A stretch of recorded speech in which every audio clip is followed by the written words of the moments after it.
नमस्कार। नव वर्ष की शुभकामनाएँ। ये वर्ष आपके लिए पिछले सारे वर्षों से मंगलमय हो, अच्छा हो, बेहतर हो, ऐसी हम सबकी कामना है। तो इस नव वर्ष में पहली बार आप सबका स्वागत है ये डेटा क्या कहता है चैनल पर। मैं हूँ अजय प्रकाश। मुझे ऐसा लगता है कि 2023 अवश्य में ही पिछले 4-5 सालों से थोड़ा अच्छा ही जाएगा। वो इसलिए नहीं है कि हमारी इकॉनमी अच्छा करेगी या गवर्नेंस में बदलाव आएगा, केवल इसलिए कि इस साल बहुत सारे चुनाव होने जा रहे हैं। फिर अगले साल 2023 में हमारे यहाँ पर जनरल इलेक्शन यानी कि लोकसभा के चुनाव भी होंगे। तो एक तरह से ये चुनावी वर्ष है, करीब-करीब 16 महीने हैं इसमें और अभी से ही बीजेपी ने तो इन चुनावों की तैयारी कर ही दी है। जब एक तरफ चुनाव होते हैं तो ज़रूर कुछ ना कुछ रेवड़ियाँ बाँटी जाती हैं, कुछ फ्रीबीज़ ज़रूर बाँटी जाती हैं और शायद ऐसी उम्मीद मैं करता हूँ कि हम लोगों के लिए भी कुछ रेवड़ियाँ हमारी तरफ भी आ जाएँ। फिर अभी बजट भी पेश होना है और बजट से भी ऐसी उम्मीद है कि कुछ ना कुछ वोटर्स को लुभाने के लिए ज़रूर इस बजट में होगा। अब जब साल का शुरू है तो मैं इस बार डेटा लेके कोई भी बात नहीं करूँगा क्योंकि ज़्यादातर जब मैं डेटा दिखाता हूँ तो कुछ ना कुछ नेगेटिव या नकारात्मक ही नज़र आता है। तो चलिए आज कुछ और बात करते हैं। मैं आज बात करूँगा कुछ ऐसे लोगों की जो आज राजनीति में हैं, लेकिन उनके पिता भी एक प्रतिष्ठित राजनेता रह चुके हैं या अभी भी राजनीति में हैं। अब जब घर में इतने बड़े राजनेता हों, तो बच्चों पर तो उनका प्रभाव पड़ना बहुत ही स्वाभाविक बन जाता है।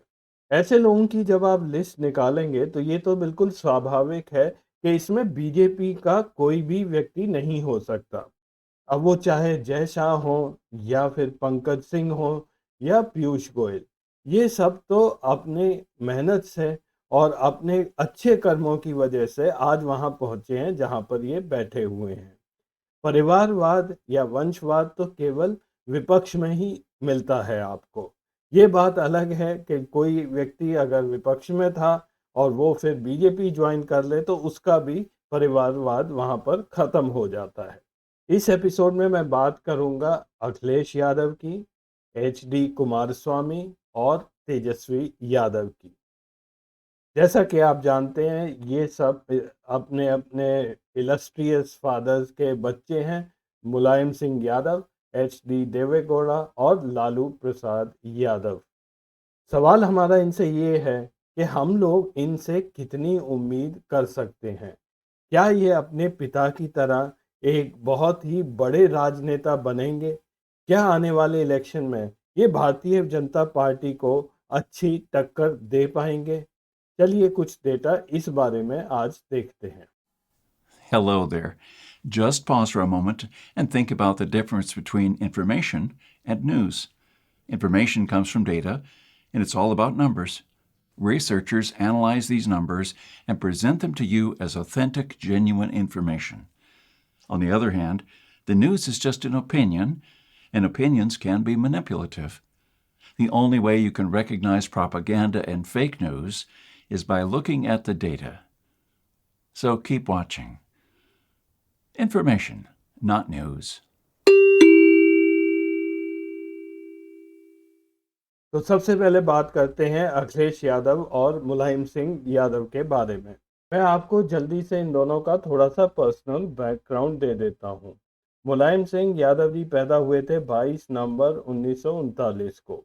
उनकी मृत्यु हुई 10 अक्टूबर 2022 अभी पिछले साल 83 वर्ष की आयु में। अब ऐसा माना जाता है और खासकर दक्षिण भारत में कि मुलायम सिंह यादव कोई खास पढ़े लिखे व्यक्ति नहीं थे। ऐसा बिल्कुल गलत है। उन्होंने ग्रेजुएशन की डिग्री हासिल की थी। वो यही नहीं, वो एक ट्रेन्ड टीचर भी थे और बाद में उन्होंने एमए की डिग्री भी ली थी आगरा यूनिवर्सिटी से। उन्होंने करीब 15 साल बतौर एक लेक्चरर के भी उन्होंने नौकरी की थी। अखिलेश यादव जी का जन्म हुआ था 1 जुलाई 1973 को।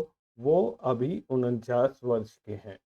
वो भी अच्छे खासे पढ़े हुए हैं। उन्होंने बैचलर की बीटेक की डिग्री हासिल की थी जेएसएस इंजीनियरिंग कॉलेज मैसूर से। उसके बाद वो ऑस्ट्रेलिया चले गए, जहाँ से उन्होंने मास्टर्स की डिग्री हासिल की थी एनवायरमेंटल इंजीनियरिंग में। वापस आके वो अपने पिताजी के साथ पॉलिटिक्स में जुड़ गए। दोनों लोगों के खिलाफ कोई भी क्रिमिनल केस नहीं है। ये ब्रैकेट में जो आप फिगर देख रहे हैं, ये वो साल है जिसका मैंने एफिडेविट लिया हुआ है। मुलायम सिंह यादव जी के टोटल एसेट्स करीब 15.5 करोड़ के हैं और अखिलेश यादव के करीब 38 करोड़ के हैं। लाइबिलिटीज 28 लाख की हैं। स्टेट पॉलिटिक्स में इन दोनों का सफर कैसा रहा, ये मैं अगले स्लाइड में दिखा रहा हूँ। मुलायम सिंह यादव पहली बार एमएलए बने थे 1967 में, जब उनकी उम्र केवल 28 वर्ष की थी। और इधर अखिलेश पहली बार एमएलसी बने थे 38 साल की उम्र में, जबकि वो सीधे चीफ मिनिस्टर बने थे। वो इलेक्शन नहीं लड़े थे। इलेक्शन अभी उन्होंने हाल ही में लड़ा है एमएलए के लिए, जो तो फर्स्ट टाइम एमएलए वो 2022 में बने। मुलायम सिंह 8 बार एमएलए रह चुके थे, अखिलेश अभी केवल 2 बार। Mulayam Singh ji minister of state रहे और वो कई सारी पार्टियों में रहे। लोक दल, जिसके वो प्रेसिडेंट भी रहे, भारतीय क्रांति दल, जनता दल, और उसके बाद आके उन्होंने अपनी पार्टी खड़ी की, समाजवादी पार्टी, 1992 में। इधर अखिलेश यादव सीधे ही समाजवादी पार्टी, जो उनके घर की पार्टी है, उसके वो प्रेसिडेंट 2017 में बना दिए गए। तो उन्हें अपनी पार्टी के अलावा कहीं बाहर की राजनीति का कोई भी एक्सपीरियंस नहीं है। First time chief minister Mulayam Singh Yadav 50 साल की उम्र में बने थे, जबकि अखिलेश 38 वर्ष की उम्र में चीफ मिनिस्टर बन गए थे। इसके अलावा मुलायम सिंह 2 बार और चीफ मिनिस्टर रह चुके हैं और अखिलेश का अभी सफ़र शुरू ही हुआ है। पॉलिटिकल एक्टिविज्म या पॉलिटिकल अचीवमेंट मुलायम सिंह का अगर देखा जाए तो वो लिस्ट बहुत बड़ी है। वो हमेशा ही सक्रिय रहते थे, कुछ ना कुछ वो करते ही रहते थे। मेरे हिसाब से जो उन्होंने सबसे बड़ा हिम्मत का काम किया था, वो था 1990 में, जब उन्होंने बाबरी मस्जिद को एक बार बचाया था गिरने से। जबकि वहाँ पे Hindu right wing groups, VHP, RSS और बीजेपी वाले कार्य सेवक इकट्ठा हो गए थे।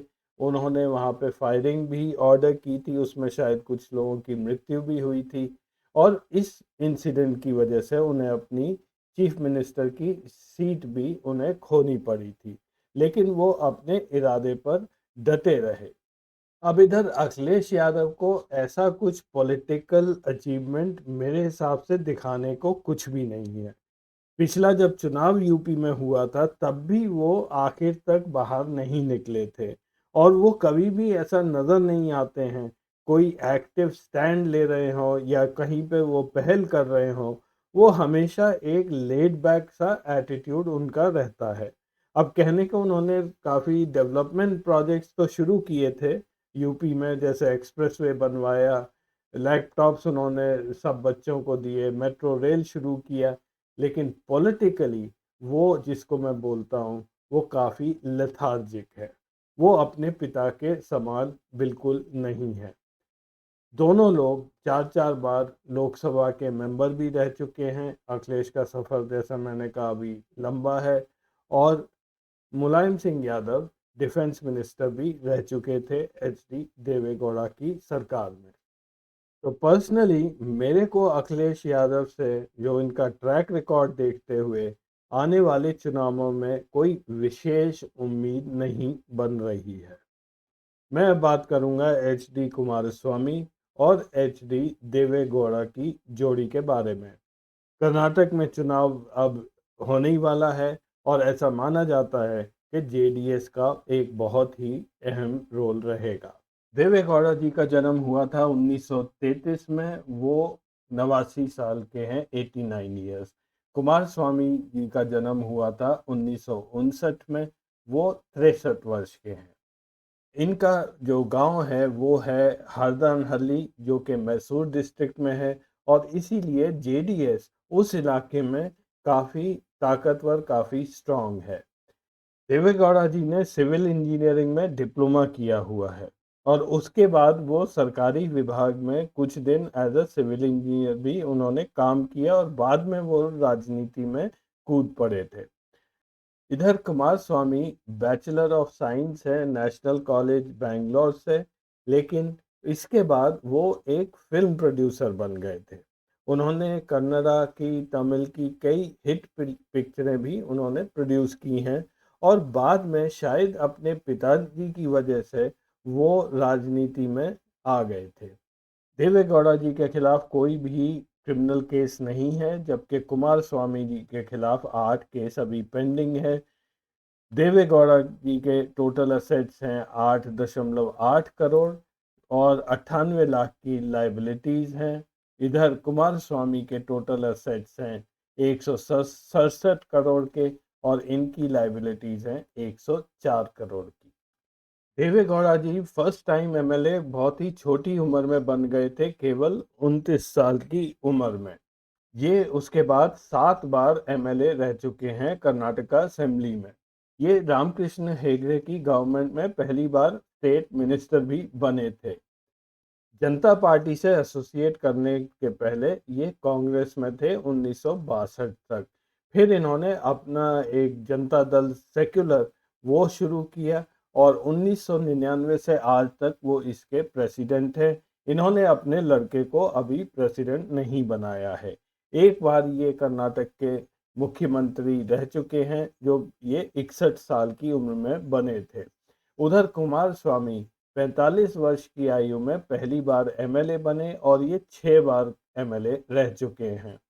ये 2 बार कर्नाटक के मुख्यमंत्री भी रहे हैं। पहली बार जब ये बने थे तब इनकी आयु थी 59 साल।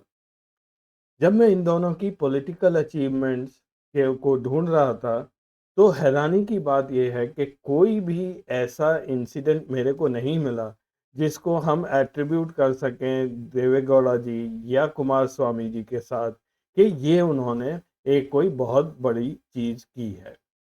देवेगौड़ा जी तो हमेशा जोड़ तोड़ में ही लगे रहते हैं और वो भी एक तरह से जो भी काम करते हैं वो इलेक्शन को देखते हुए ही करते हैं और कुमार स्वामी उनके साथ बस जुड़े हुए हैं। देवेगौड़ा जी के बिना उनका क्या फ्यूचर होगा, ये एक बहुत बड़ा प्रश्न चिन्ह बना हुआ है। देवेगौड़ा जी 8 बार मेंबर ऑफ पार्लियामेंट रह चुके हैं, जिसमें 2 बार वो राज्यसभा के सदस्य थे। आजकल भी वो राज्यसभा के ही सदस्य बने हुए हैं। उधर कुमार स्वामी 2 बार एमपी रह चुके हैं। देवेगौड़ा जी हम सबको याद ही है कि वो हमारे देश के 11वें प्रधानमंत्री बने थे लगभग 1 साल के लिए और उनका जो टर्म था वो आप सबको अब बड़ा अच्छी तरह याद होगा। देवेगौड़ा जी हालांकि वो अब 90 वर्ष के होने वाले हैं, लेकिन अभी भी वो बहुत पॉलिटिकली एक्टिव बने हुए हैं। आने वाले चुनाव में वो एक बहुत बड़ा रोल प्ले ज़रूर करेंगे। और उधर कुमार स्वामी वो कुछ भी ऐसा नहीं करते हैं जिससे ये लगे कि वो पॉलिटिकली एक्टिव हैं।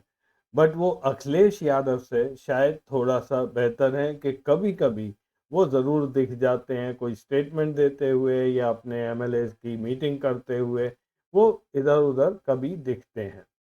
तो कुमार स्वामी भी बिल्कुल वैसे ही हैं कि जब तक देवेगौड़ा हैं, तब तक उनका एक अस्तित्व बना रहेगा, लोग उनको पूछेंगे, लेकिन उसके बाद क्या होगा, ये अभी कहना मुश्किल है।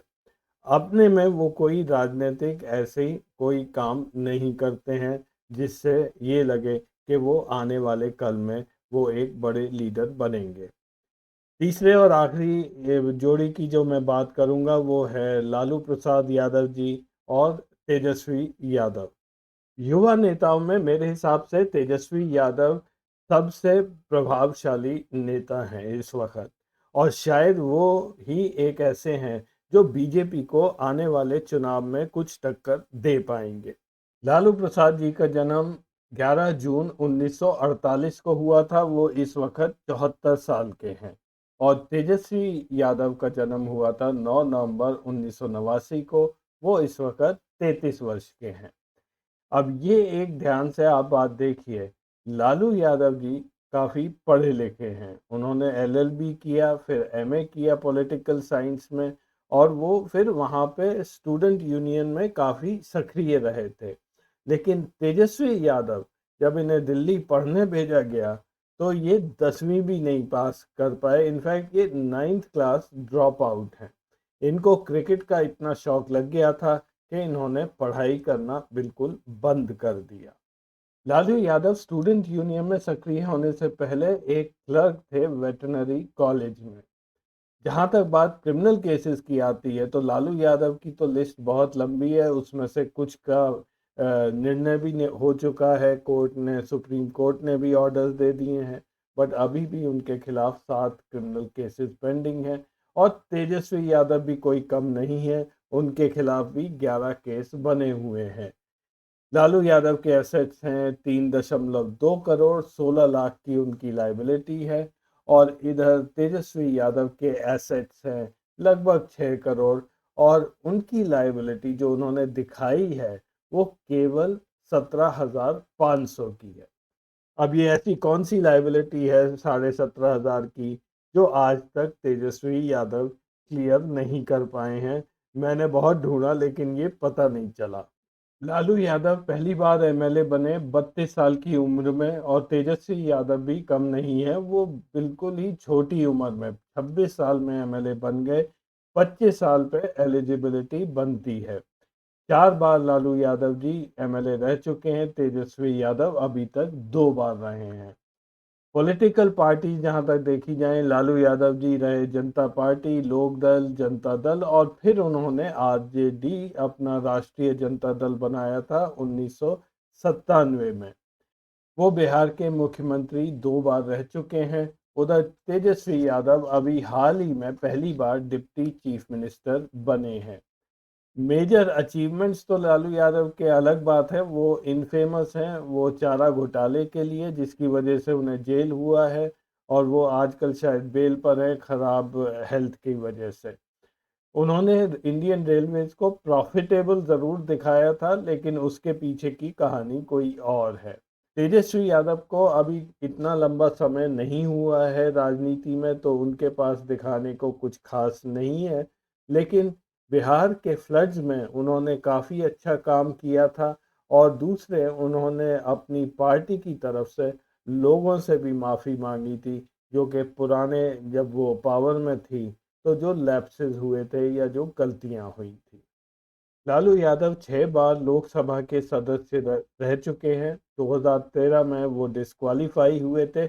उसके बाद वो दोबारा पार्लियामेंट में नहीं जा पाए हैं, वो केसेस अभी तक चलते ही जा रहे हैं। यूपीए 1 में वो रेल मंत्री रहे थे। तेजस्वी यादव का अभी पार्लियामेंट में खाता नहीं खुला है। वो अपने पिता की देखरेख में अभी उनकी ग्रूमिंग ही चल रही थी, और अब धीरे धीरे वो बाहर आने लगे हैं, थोड़ा सा कॉन्फिडेंट दिखने लगे हैं।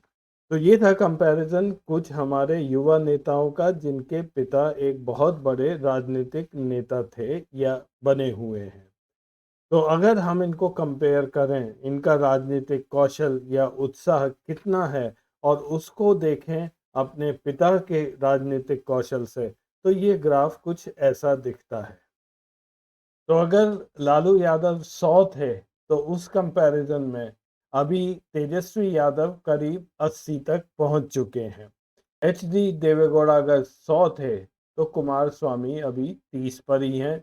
इनका फ्यूचर मेरे को कुछ खास नज़र नहीं आता है।